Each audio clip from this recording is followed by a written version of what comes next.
Sementara itu, 6 kabupaten kota di Bali saat ini telah memiliki pemimpin daerah definitif pasca menjalani pelantikan dan pengambilan sumpah jabatan.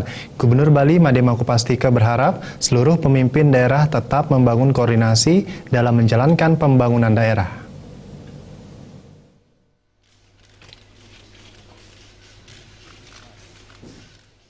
Enam kabupaten kota di Bali yang telah melaksanakan pilkada serentak pada 9 Desember 2015, yakni Denpasar, Badung, Tabanan, Jembrana, Bangli, dan Karangasem, kini telah memiliki pemimpin definitif.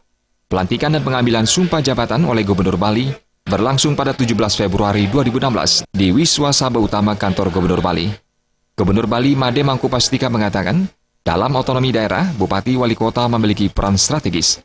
Apalagi menghadapi era globalisasi dan MEA menjadi sebuah tantangan ke depan. Gubernur berharap sesuai ketentuan perundang-undangan, pemimpin di daerah harus tetap membangun sinergitas dan koordinasi yang kuat dalam menjalankan program pembangunan pusat, provinsi, dan daerah untuk mewujudkan kesejahteraan masyarakat. Visi nawacita itu harus juga terus ke provinsi, jabarkan dan disesuaikan dengan situasi daerah yang namanya program Bali Mandara Jilid 2. Kemudian juga harus diteruskan ke kabupaten kota yang searah dengan ini.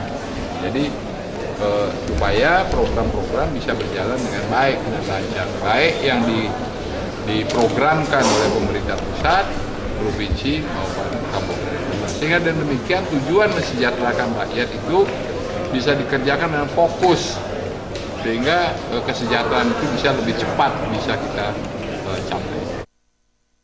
Darmawan dan Joko